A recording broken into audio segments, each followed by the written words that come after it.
नमस्कार। आजको कार्यक्रमबाट म प्रस्तोता सागर डाङ्गीको तपाईँलाई स्वागत छ। श्रोतागण, हरेक हप्ताको आइतबार राति 8:30मा प्रसारण हुँदै आइरहेको कार्यक्रममा नियमित रूपमा युवा साहित्यकार ध्रुव खनालज्यूद्वारा रचित कृति युगीन निबन्ध सङ्ग्रहभित्रका निबन्धहरूलाई सुन्दै आइरहनु भएको छ। आजको श्रृङ्खलामा पनि युगीन निबन्ध सङ्ग्रहभित्रका निबन्धहरूलाई ल्याएर उपस्थिति भइसकेको छु। आजको श्रृङ्खलाको पहिलो निबन्धबाट वाचन सुरु गर्छु।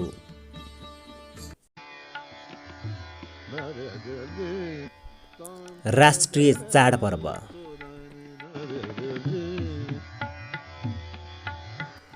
राष्ट्रमा मनाइने मुख्य चाडपर्वहरूलाई राष्ट्रिय चाडपर्व भनिन्छ। परम्परागत रूपमा चलिआएको मौलिक र परम्परा विशेष रूपमा संस्कृतिको रूपमा देशभरि मनाइने चाडपर्वहरू नै राष्ट्रिय चाडपर्वको रूपमा लिइन्छ। मानिसको जीवनलाई उत्साहित र ऊर्जाशील बनाउन अनि मनोरञ्जन र मनोरम उत्सर्गमा जीवन व्यतीत गर्न चाडपर्व मनाउने चालचलन विशेष रूपमा परम्परागत तरिकाले चलिआएको र मनाउँदै आएको व्यवहार अवगतै छ। नेपाल हिन्दू प्रधान देश हो। आदिमा सभ्यता र सनातन वैदिक कालदेखि नै यहाँ विभिन्न संस्कृति र परम्परा चलिआएको व्यवहार अवगतै छ। समस्त हिन्दू जगतको विभिन्न आफ्नै मातृभाषा छन्, आफ्नै वेशभूषा छन्। आदिमा सभ्यताको आफ्नै संस्कार र प्रथाहरू छन्। शिशिर र वसन्तको फन्को सँगै यहाँ 12 महिना 12 खाल उत्साह र उमङ्ग बोकेर नयाँ नयाँ पर्वहरू निरन्तर रूपमा क्रमिक रूपले मनाउने परम्परा चलिआएको छ। राष्ट्रिय रूपमा मनाउने बडा दशैँ, दीपावली, जनै पूर्णिमा, माघे सङ्क्रान्ति, लोसार, हरितालिका तीज, नयाँ वर्षको बिस्क्याट, जात्रा, कृष्ण जन्माष्टमी, बुद्ध जयन्ती आदि अनादि कालदेखि नै परम्परागत रूपमा मनाउने चलन चल्ती आएको छ। हरेक ऋतुहरूमा आउने चाडपर्वले जनमानसमा उत्साह उमङ्ग ल्याई मानव जीवनलाई नै रोचक र उत्साहित बनाई नयाँ नयाँ ज्ञानको सन्देश छरिरहेको हुन्छ। नेपाल बहुभाषी, बहुसंस्कृति र बहुरीतिरिवाजमा पनि धनी देश हो। यहाँको आदिमा वैदिक र सनातन सभ्यता हेर्ने हो भने विश्वमा नमुनाको रूपमा प्रस्तुत होला भनेर नकार्न नसकिएला। नेपाल देवभूमि, तपस्या भूमि र ध्यान भूमिले पनि कहलाएको शान्ति भूमि हो। नेपालीको साहस, सहानुभूति र सौहार्दै व्यवहारै आज विश्वमा दुर्लभ बनेको छ। रीतिथिति र रीतिरिवाजलाई तान्दै आज युग 21औं शताब्दीमा हर्षोल्लासका साथ फुलिरहेको छ। हाम्रो मौलिक पर्वले आपसमा खुसी, सद्भाव र सद्व्यवहारको साटासाट रहेको हुन्छ। नेपाल 4 जात 36 वर्णको साझा फुलबारी भन्छन्। चाडपर्व पिच्छे यहाँका वेशभूषा, कला, संस्कृति, मिठा मिठा परिकारहरू सयौँ थरीका हुन्छन्। राष्ट्रिय पर्वको रूपमा मनाइने यी पर्वहरूले परम्परा मात्र धान्य होइन, युगानुकूल जिउन टेवा पुर्याइरहेको हुन्छ। भेटघाट र खुसी साटासाट रहेको हुन्छ।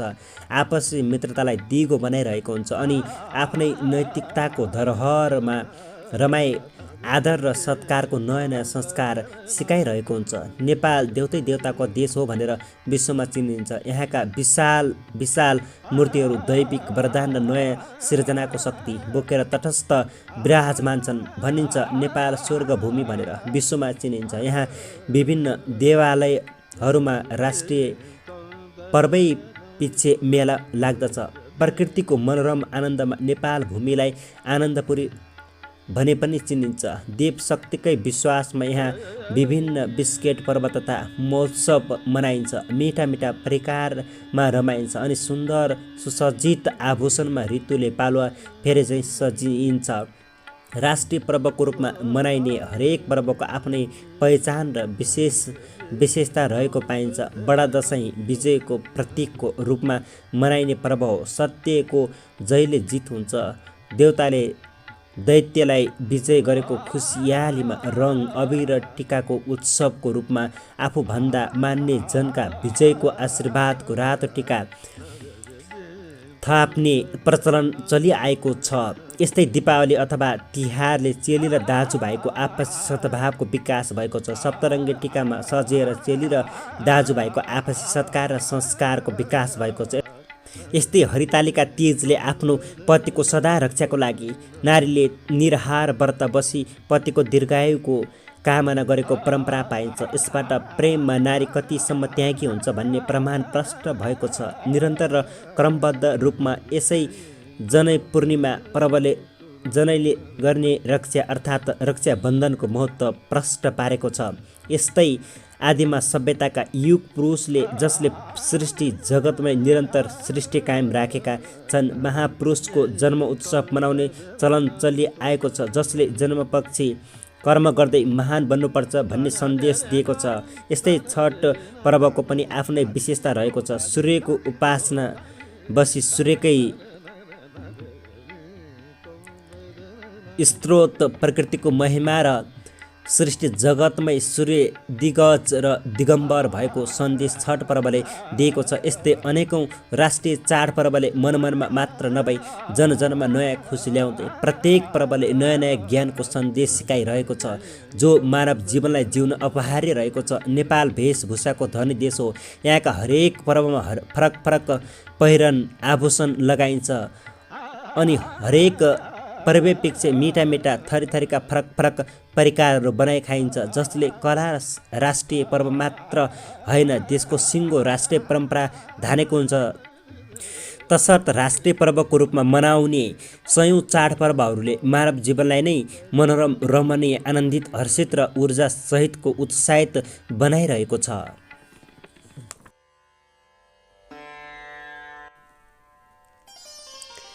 राष्ट्रिय जीवन। राष्ट्र र राज्यको सर्वाङ्गीण विकासको लागि आफ्नो जीवन जीवन्त राष्ट्र र राज्यको लागि समर्पण गर्नु नै राष्ट्रिय जीवन भनेर बुझ्न सकिन्छ। कर्तव्य निष्ठा र इमान्दार नागरिक भई आफ्नो अमूल्य जीवन राष्ट्र र राज्यको निम्ति व्यतीत गर्नु नै राष्ट्रिय जीवन हो। देश विकास र समृद्धिको लागि प्रत्येक नागरिकले आफ्नो क्षेत्रबाट राज्यको सेवा देशलाई द्रुत रूपमा अगाडि बढाउनु पनि राष्ट्रिय जीवन भनेर बुझ्न सकिन्छ। जीवन मानिसको महत्त्वपूर्ण र अमूल्य क्षण हो। जीवनकालभरि मान्छेले जीवन्त हरेक क्रियाकलाप नै रहेको हुन्छ। जीवनको महत्त्वलाई बुझ्दै आफ्नो जीवनकाल राष्ट्र र राज्यको सेवामा प्रत्यक्ष या अप्रत्यक्ष रूपमा भइरहेको हुन्छ। देशकाल परिस्थिति नीति नियम धर्म संस्कार र सिङ्गो माटोको रक्षामा हरेक जीवन आफ्नो क्षेत्रबाट अहोरात खटि नै रहेको हुन्छ। सेवा बिना राष्ट्र सञ्चालन अकल्पनीय छ। देश जनशक्ति र जनसमुदाय बिना हरेक जीवन प्रक्रिया र राष्ट्र सञ्चालन अधुरै र अपुरो हुन्छ। मान्छेले आफ्नो हितसँगै सिङ्गो समाज नगर र राज्यको हित चाहिरहेको हुन्छ। मानवले आफ्नो जन्मभूमि कर्मभूमि र ज्ञानभूमिलाई सजाउन र खुसी स्वतन्त्रपूर्वक बाँच्न आफ्नो राष्ट्रको सेवा गर्नु अपहार्य हुन्छ। देशमा राजनीतिक रूपमा सेवा गर्नु, सामाजिक रूपमा सेवा गर्नु, निजामती या कर्मचारीको रूपमा देशको सेवा गर्नु, न्यायिक या कानुनी रूपमा सेवा गर्नु, शैक्षिक या जनचेतना रूपमा सेवा गर्नु, आफ्नो राष्ट्र र राज्यमा पहरेदारको रूपमा सिङ्गो माटोको स्वतन्त्रता र स्वाधीनताको सेवा गर्नु अनि नयाँ ज्ञान विज्ञान सिप कला र आदर्शको रूपमा सेवा गर्नु मुख्य नमुनामा प्रविधिमा पर्दछन्। देश जनशक्ति र जनता बिना कल्पना गर्न पनि सकिँदैन। एकले अर्काको हितोपकारी सेवा गर्नु हरेक नागरिकको नैतिक आदर्श मात्र होइन, सहानुभूति र सत्प्रेरणा पनि हो। राज्य सेवा बिना टिक्न सक्दैन। हरेक नागरिक आफ्नो राष्ट्रको गहना हुन्। देशको हरेक परिस्थिति अवस्था र व्यवस्थालाई सहज र सजिलो बनाउन हरेक कर्तव्यपरायण नागरिकले गहिरो भूमिका निर्वाह गरेको हुन्छ। आफ्नो नागरिकको सेवा देशलाई विकास निर्माण र समृद्धिमा अगाडि बढाउनु राज्यको कर्तव्य हो भने आन्तरिक वा बाहिरी रूपमा देशलाई आर्थिक सामाजिक धार्मिक शैक्षिक रूपमा देशलाई अगाडि बनाउनु राज्यको कर्तव्य हो। हरेक युगमा महापुरुष ऋषि मुनि बहादुर र महान हस्तीहरूको जन्म भई रहेको छ। आफ्नो मातृभूमिको लागि आफ्नो रगत र पसिना बगाई देशलाई अटल बनाई वीरता र बहादुरीको नाम विश्वमा चम्काएको ज्वलन्त उदाहरणका नमुना हजारौँ छन्। खेल, कला, साहित्य, सृजना अनेकौँ सिपबाट आफ्नो देशको नाम विश्वमा चम्काउने इतिहासका हस्तीहरू पनि हजारौँ छन्। देशको सेवामा समावेश हुँदै आफ्नो माटोको रक्षामा खटिरहने राष्ट्र सेवीहरू पनि लाखौँ छन्। जनता शक्तिशाली भयो भने देश नै शक्तिशाली हुन्छ। गाउँ गाउँको विकासले देश नै विकासशील हुन्छ। आफ्नो सेवामा समर्पित हिजोको इतिहास हेर्दा गौतम बुद्धले शान्तिको दियो विश्वमा फैलाए। अरनिकोले आफ्नो कालीगढ कला विश्वमा चम्काए। भानुभक्तले नेपाली भाषाको विकास गरे। अनि सत्ययुगमा पनि आफ्नो माटो, आफ्नो मुलुक र आफ्नो जन्मभूमिको सेवाको लागि सयौँ ऋषि मुनिहरूले अहोरात वर्षौँ निराहार तपस्या गरेको ज्वलन्त उदाहरण इतिहासको पानामा अझै ताजै पाउँछु। पढेलेखी देशमा आफ्नो राष्ट्रको सेवा गर्न लाखौँ भविष्यका कर्णधारहरू, लाखौँ कर्मठ नागरिकहरू लागिरहेका छन्। जीवनलाई दुःखबाट सुखमा रूपान्तरित गर्न र आफूलाई समान रूपमा स्थानान्तरण गर्न आफ्नो क्षेत्रबाट नमुनाको देश बनाउन विज्ञहरू रात दिन मेहनत गरिरहेका छन्। मानवले जन्मसिद्ध हक अधिकार गर्भबाटै पाएको हुन्छ। जन्म पश्चातापको सुकर्मको गोरेटो खन्दै अहोरात आफ्नो कर्ममा जुटिरहेका हुन्छन्। राष्ट्रको धार्मिक धरोहर, पर्यटकीय नगर, सर्वोच्च शिखरहरू, तालतलैयाहरू, अनेकौँ सांस्कृतिक तथा ऐतिहासिक धरोहरको स्याहार सुसार, सम्वर्धन र संरक्षण गर्नु झनै आम जनताको राष्ट्र सेवा हो। चलिआएको परम्परा धान्नु, संस्कृति जोगाउनु, धरोहरको निर्माण गर्नु र आम नागरिकको दुःख पीडा र समस्यालाई राष्ट्रिय रूपमा समाधान, राष्ट्रिय सेवा गर्नु पर मानिस र आम नागरिकको कर्तव्यसँगै अधिकार पनि हो। आजको युग विज्ञानमा कुदिरहेको छ। आजको युग अनुसन्धान, अनुशासन र आधुनिकतामा कुदिरहेको छ। आजको सुखशैल आविष्कार र आधुनिक युगमा कोटी कोटी राष्ट्र सेवकको भूमिका ऐतिहासिक र अतुलनीय प्रशंसामा अटल दिगम्बर भएर बसेको छ। मानव जगतकै सृष्टिको पहिलो सर्वश्रेष्ठ प्राणी भनेर मानवलाई चिनिन्छ। ढुङ्गे युगको देशलाई आज स्वर्णिम युग बनाउन कोटी कोटी हस्तीहरूको योगदान निरन्तरता छ। राष्ट्र सेवक नागरिकले आफ्नो राष्ट्रमा भएको हरेक स्रोत साधनको सदुपयोग, जनशक्तिको परिचालन गर्दै देशलाई नै स्वर्णिम बनाउनु नै राष्ट्रिय जीवनको भूमिका निर्वाह गरी देशलाई बनाउनु हो।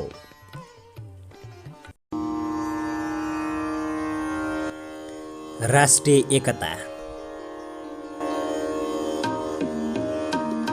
आपसी समझदारी, आपसी मेलमिलाप र आपसी साथ र समर्थन नै एकता हो। राष्ट्र र राज्यका आम नागरिकहरू एक हुनु नै राष्ट्रिय एकता हो। परिवारको एकता, गाउँ-गाउँको एकता, नगर सहरको एकता, जिल्ला-जिल्लाको एकता र प्रदेशको एकता नै राष्ट्रिय एकता भनेर बुझिन्छ।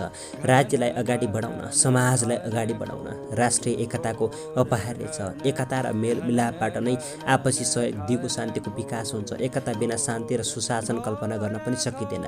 देशमा ऊर्जाशील जनशक्ति, विभिन्न शक्तिहरू र आम जनमानसमै एकता सिर्जना नहुने हो भने जीवनयापनमा समेत शास्ति र दुर्दशा भोग्नुपर्ने हुन्छ। अखण्ड नेपाल शान्तिको देश, नेपाल स्वतन्त्रता र सार्वभौम नेपाली भनेर विश्वमा चिनिन्छ। इतिहास हेर्ने हो भने राजा पृथ्वीनारायण शाहको पालामा नेपाल 22 र 24 राज्यमा विभाजित थियो। आफ्नो राज्य चलाएर बसेका थिए। एउटा राज्यले अर्को राज्यलाई दबाब दिने र आपसमा राज्यको लडाईँ 10औं वर्ष चलिरहेकै थियो। त्यस्तै आपसी कलह हेर्दै विदेशीले देशको फाइदा लिइरहेका थिए। नेपालका हरेक महत्त्वका वस्तुहरू विदेशीले हात पार्ने दाउ रचिरहेका थिए। आपसी कलहले गर्दा देशमा लामो समयसम्म द्वन्द्व चर्किरहेको थियो। यी सबै क्रियाकलापलाई राजा पृथ्वीनारायण शाहले निहालिरहेका थिए। आपसी झगडाले विशाल सिंह नेपाल कसैको अधीनमा नहोस् र कुनै पनि नेपालीले विदेशीको दास र गुलाम बन्न नपरोस् भनेर पृथ्वीनारायण शाहले सिङ्गो नेपाल बनाउने दृढ सङ्कल्प गर्नुभयो। सबै नागरिकलाई एउटै सूत्र र एउटै मालामा गाँसी विशाल सिङ्गो साझा चौतारी बनाउने अठोट लिनुभयो र एकीकरण अभियान सुरु, सिङ्गो नेपाल भूमिका रक्षा र सबै नागरिकलाई एउटै सूत्र र एउटै मालामा गाँसी विशाल सिङ्गो साझा चौतारी बनाउने अठोट लिनुभयो र एकीकरण अभियान सुरु, सिङ्गो नेपाल भूमिको रक्षा र आम जनतालाई एकताको सूत्रमा कायम गरेको इतिहास ताजै छ। त्यसैले एकता नै खुसीको दियो हो, जसले शान्तिको प्रकाश छरिरहेको हुन्छ। सानोतिनो कलह बिस्तारै जब द्वन्द्वमा जान्छ तब देशलाई नै ठुलो क्षति हुन्छ।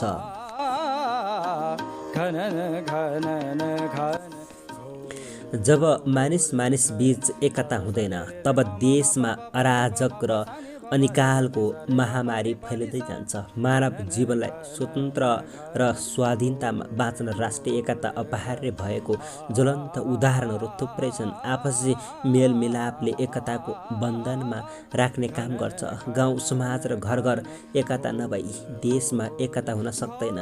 एकता बिना देश समृद्धि र विकासको चरम चुलीमा पुग्न सक्दैन। मुख्यतः सामाजिक एकता, धार्मिक एकता र राजनीतिक एकताले मानिसलाई सङ्गठन या समूहमा एकीकृत गर्दछ। यस्तै एकताले देशमा दिगो विकास गरेको हुन्छ। देश विनाश हुनुको मुख्य अराजक तत्त्व नै द्वन्द्व हो। कुनै पनि देशमा द्वन्द्व हुनु भनेको त्यो देशको अस्तित्व हरण समेत हुनु। कयौँ देशहरू छन् विश्वमा जहाँ 50औं वर्षसम्म द्वन्द्व फैलिएको ज्वलन्त उदाहरण पनि छ। देशमा अस्थिरता र अराजकताको फाइदा उठाउन देशी विदेशीले गिद्दी नजरमा हेरिरहेका हुन्छन्। देशमा एकता नहुँदा परमुलुकको हेपाइ र ढेपाइ सहेर बस्नुपर्ने बाध्यता हुन्छ। खाद्यान्न, लत्ता कपडा र देशलाई चाहिने कच्चा पदार्थको समेत अभाव हुन्छ भने जनमानिसले कष्ट र शास्ति भोग्नुपर्ने बाध्यता हुन्छ। यसरी एकीकरण बिना एकता असम्भव रहेछ भन्ने कुरा पनि माथिका भनाइबाट प्रष्ट हुन्छ। राष्ट्रिय एकता पश्चाताप देशमा विकासले गति लिन्छ। उद्योग कल कारखाना फस्टाउँछ, व्यापार व्यवसाय फस्टाउँछ। देशमा निर्माण, आयात र निर्माण बढ्छ, जसले गर्दा व्यापार व्यवसायले ठुलो फड्को मार्छ भने खाने अवसरहरूको सिर्जना हुँदै जान्छ। देशमै खाने अवसर बन्ने हुँदा मुगलान पस्नुपर्ने बाध्यता पनि निर्मूल हुन्छ। देशमा शिक्षा, स्वास्थ्य, उद्योग लगायत सयौं व्यवसायले स्थान पाउँछ। राष्ट्रिय एकताले आर्थिक उन्नतिमा देशमै ठुलो टेवा पुग्छ भने आपसी मेलमिलापले दुःखको जीवनबाट सुखमा, गरिबीबाट धनीमा, असहजबाट सहजमा अनेक विकसित परिवर्तन भई देश नै मजबुत हुन्छ। राज्यको नीति नियम बलियो हुँदै जान्छ। गरिखाने वर्गलाई अवसरको वातावरण सिर्जना हुँदै जान्छ र देशकै जीवन स्तरमा आमूल परिवर्तन हुन्छ। आजको युग लोकतान्त्रिक र गणतान्त्रिक युग हो। आजको प्रणाली एकताको प्रणालीमा बाँधिएको छ। कुनै समूह, कुनै सङ्गठन र कुनै संस्था मार्फत एकतामा बाँधिएका छन्। त्यसैले देशमा शान्ति र सुव्यवस्थाको महसुस भएको छ। राष्ट्रका हरेक कुना काप्चा र दुर्गम विकट गाउँहरू पनि छन् जहाँ निकै कष्टकर जीवन जिउँदै कष्ट र हैरानी बेहोर्दैछन्। त्यस्ता जिल्ला, गाउँ र टोलमा समेत विकास पुर्याउने हेतुले नयाँ योजना र विकास निर्माण सम्पन्न गर्न वार्षिक बजेट विनियोजन, देशका हरेक गाउँ जिल्लामा विकासको पूर्वाधार र धरोहरहरूको निर्माण हुँदैछ। ठुला सडक र अस्पतालहरू बनाइँदैछ। ठुला विश्वविद्यालय र महाविश्वविद्यालय निर्माण हुँदैछन्। यी सब राष्ट्रिय एकताबाट मात्र सम्भव देखिन्छ। त्यसैले राष्ट्रिय एकता बस्ती घर जिल्ला अपहार्य छ। मानवको स्वतन्त्रता नै यही हो। राष्ट्रिय मेलमिलाप समाज विकास र मानव जीवनको अति नै महत्त्वको विषय हो। राष्ट्रिय मेलमिलाप दिगो स्तरता, आपसी समझदारी, सामूहिक सहकार्य, व्यक्तिगत एकीबद्धता र राष्ट्रिय साझेदारी नै राष्ट्रिय मेलमिलापको परिभाषा भनेर बुझ्न सकिन्छ। मानव जीवन निकै कष्टकर र निकै आदर्श जीवन हो। मानव जीवन समाज र सामाजिक व्यवहार बिना कल्पना गर्न पनि सक्दैन। देशमा व्यक्तिको एकता, धर्मको एकता, बस्तीको एकता, समूह संस्था बीचको एकता अनि समग्र देश विकासको मेरुदण्ड र राजनीतिक पार्टी बीचको राष्ट्रिय एकता नै राष्ट्रिय मेलमिलाप र आपसी एकता भनेर बुझ्न सकिन्छ। मेलमिलाप र एकता बिना मानव एक्लै जीवनयापन बिताउन र व्यावहारिक रूपमा जीवन निर्वाह गर्न सक्दैन। समाज बिना एक्लो व्यक्ति कल्पना पनि गर्न सकिँदैन। जसरी एक सिक्काको दुई पाटा भने चाहिँ, जसरी ढुङ्गाको भर माटो भने चाहिँ, जसरी साथ बिनाको जीवन भने चाहिँ, मानव एकता नभई मेलमिलाप नभई व्यक्तिगत जीवन र राष्ट्रिय सामाजिक जीवन मात्र होइन, सृष्टिमै खलल पुग्न सृष्टिको निरन्तरतालाई समेत स्थापित र अनुकरण गर्न सकिँदैन। एक्लो जीवन कल्पना पनि गर्न सकिँदैन। जन्म पश्चात जब कर्मको उत्तराधिकारी हुन्छ, मानवलाई कर्म र व्यवहारको भार थपिँदै जान्छ। जब कर्ममा र जीवन यापनमा अराजकता र कष्ट हुन पुग्छ, तब मानव जीवन नै बडो सङ्घर्ष र कष्टमा पुग्छ। त्यसैले हातमा हात मिलाएर, काँधमा काँध मिलाएर, साथमा साथ मिलाएर राष्ट्रिय मेलमिलाप सिङ्गो देशमै सामाजिक एकताको सृजना गर्न सक्ने कला र विज्ञानको रसायन, भौतिक र आध्यात्मिक चेतनाको परिचालन पूर्वक जीव सञ्चालनमा सिङ्गो देश नै आर्थिक, सामाजिक, राजनीतिक, धार्मिक अनि अनेकौँ मेलमिलापमा एकताको माध्यमबाट एकीकृत भई राष्ट्र र राज्यमा मेलमिलापबाट स्वतन्त्रता पूर्वक, समानतापूर्वक नीति नियम र ऐन कानुन र धर्म, संस्कार र परम्पराको स्तर अनुकरण र परिचालना गर्दै समग्र देशमा दिगो शान्ति, विकास, दीर्घकालीन साझेदारीमा जीवनयापन स्वतन्त्रपूर्वक व्यतीत गरी ऐतिहासिक मान, प्रतिष्ठा र इज्जत राखी विश्वमै अग्रगामी भई जीवनयापन निर्वाह भूत, भविष्य र वर्तमानमा जीवनको ज्योति समग्र देशमै उद्यम, सिप, कला र सृजनाको प्रपुष्टनबाट देशलाई द्रुत रूपमा अगाडि बढाई निर्दिष्ट लक्ष्य र उद्देश्यको स्वर्णिम युगको वातावरण सृजना गर्नु नै राष्ट्रिय मेलमिलापमा पूर्ण अर्थ हुन्छ। मानव जीवन आनन्द चाहन्छ, स्वतन्त्र चाहन्छ र खोज तथा अनुसन्धानमा जति नै कष्ट भए पनि आविष्कार र युगको विकास चाहन्छ। सामाजिक व्यक्तिको जीवन स्तर उच्च चाहन्छ, आदर्श चाहन्छ। एक व्यक्तिले अर्को व्यक्तिलाई गर्नुपर्ने आत्मभाव चाहन्छ, आदर, मान, सम्मान र उदारता चाहन्छ। जीवन स्तर उकास्न मानवले मानवको निम्ति हातेमालो र सहानुभूति र सहयोग चाहन्छ। एक व्यक्तिको सहयोग, सहानुभूति र प्रोत्साहनमा अर्को व्यक्तिको जीवन प्रफुल्लित, आनन्दित र आदर्श बन्दछ। मानव बीचको एकताबाट राष्ट्रको स्वाधीनता, स्वतन्त्र संविधानको वर्चस्व कायम र परिचालन हुन्छ। मानव जीवनमा असहजको वातावरण जब सिर्जना हुन्छ, तब द्वन्द्व, अराजकता र हिंसाले ज्वरो गाड्दै जान्छ। जब देशमा आर्थिक सङ्कट पर्छ, जब देशमा राजनीतिक ध्रुवीकरण बढ्दै जान्छ, जब देशमा अनेकौँ भौतिक तथा रासायनिक वस्तुको अभाव भएर सङ्कट सिर्जना हुन्छ, तब सिङ्गो देश नै धार्मिक द्वन्द्व, राजनीतिक द्वन्द्व र सामाजिक द्वन्द्व हुन्छ। जब देशमा द्वन्द्वको सिर्जना हुन्छ, तब सिप, कला र दक्षता पनि जर्जर स्थितिमा पुग्छ। देशमा हरेक पक्षले गति र विकास लिन सक्दैन। जब देशमा गिरोह, कलह र आपसी द्वन्द्व बढ्दछ, तब विदेशी चलखेल बढ्दै जान्छ। विदेशी चलखेल जब बढ्दै जान्छ, मानव जीवनमा समस्या मात्र होइन, देशकै सार्वभौम स्वतन्त्रता र देश नै धरापमा पर्दछ। आपसी मेलमिलाप नहुँदा देशमा भएका हरेक नियम, कानुन र खाकाहरूको उल्लङ्घन हुनु नै सिङ्गो देश नै सङ्कटको धरापमा पर्दछ। यसले जर्जर स्थितिको सामना मात्र होइन, व्यक्तिगत तथा राष्ट्रिय आर्थिक ढुकुटीमा समेत ठुलो क्षति पुर्याउँछ। स्वाधीनता र सार्वभौममा जब खलल पुग्छ, तब वर्तमान मात्र होइन, पूर्ण भविष्य नै सङ्कट र कष्टको सङ्घारमा पुग्दछ।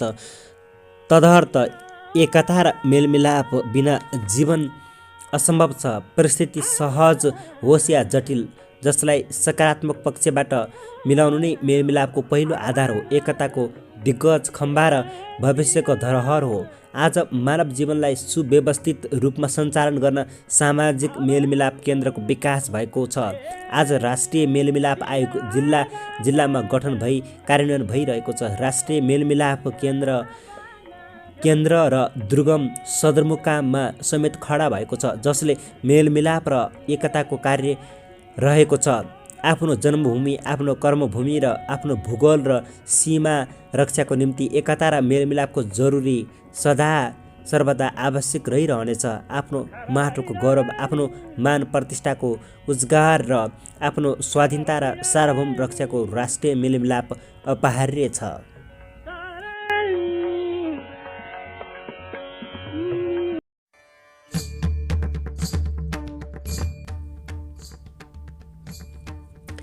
श्रोतागण, आजको श्रृङ्खलामा युवा साहित्यकार ध्रुव खनालज्यूद्वारा रचित कृति युगीन निबन्ध सङ्ग्रहभित्रका निबन्धहरूलाई वाचन गरेर सुनाए।